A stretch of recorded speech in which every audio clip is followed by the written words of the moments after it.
We started 2 years ago. We started the commercial aspect of HYT in 2012, so like a few months ago only. But we first presented the brand here in Basel exactly 12 months ago.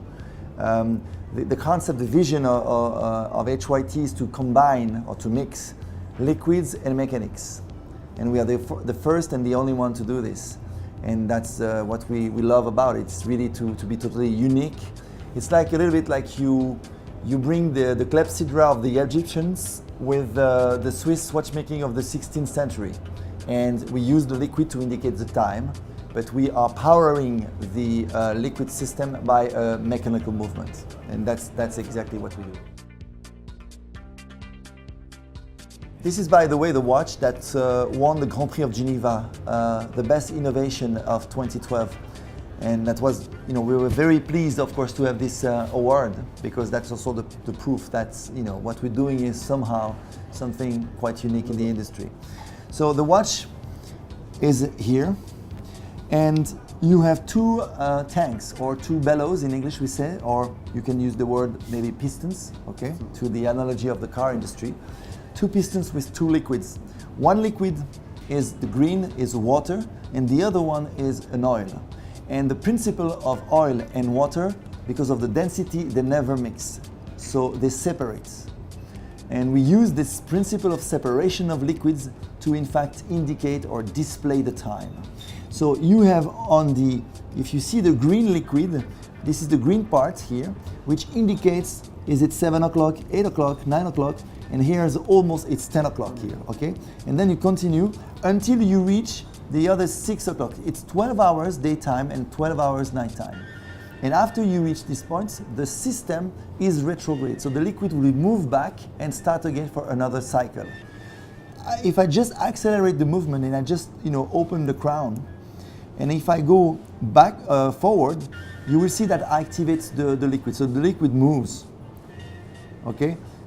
Because I want to set the time, I fly to London and I have to just change the time. Now, if I go backwards, I go just backwards and the liquid goes back. And the interesting thing also is that we have got a 65 hours power reserve, so the autonomy is interesting. We've got here indication of seconds, but if I turn the watch back, you understand then how the watch is powered. And the power system is a pure mechanical movement, 65 hours power reserve, which is powering the entire system of fluid. If you see the movement, you will see that the movement is totally deconstructed. It's like a Lego, and you play a little bit with the Lego, so the wheels are in different layers, it's like a 3D animation. It's like you've got different deepness with the movement.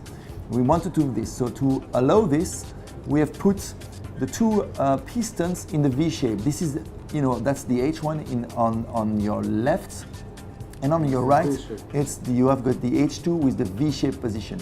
The V-shaped position allows us then to use better the space and to have the movement to be better integrated. This is what we've done. When you see the back of the watch, you have a beautiful double barrel power reserve with 8 days power reserve. So from 65 we moved up to 8 days of autonomy of the watch.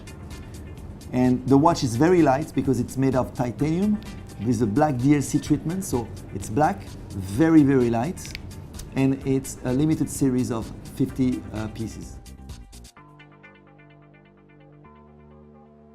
The demand is 5 times higher of what we can supply, which is a nice thing, of course, but it's also a challenge because we see that the demand since we started in 2012 at Basel was so high that we had to double the people, the staff, the people. We had to double the space here in Basel when we exhibit. We had to open, door. It's really a starting point which is quite surprising. I would never think this like 2 or 3 years ago. We have been amazed by the reaction of the markets because it's unique and it's really fresh and new.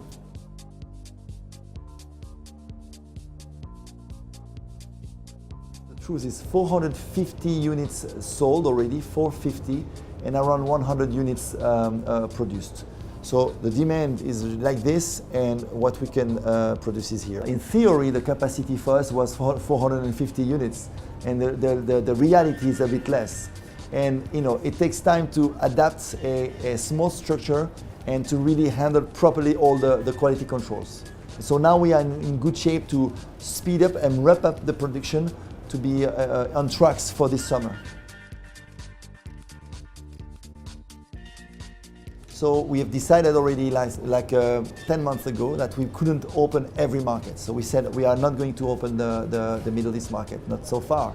We didn't open that time Japan, we didn't open Singapore, we didn't open many markets. But we started with Europe, we started with the US market, we started with Russia and also the South America, Latin America. And the demand is so high. So now what we do when we've got, I would say that we have 2 to 3 demands per month for the very high-end pieces to pre-order the watch.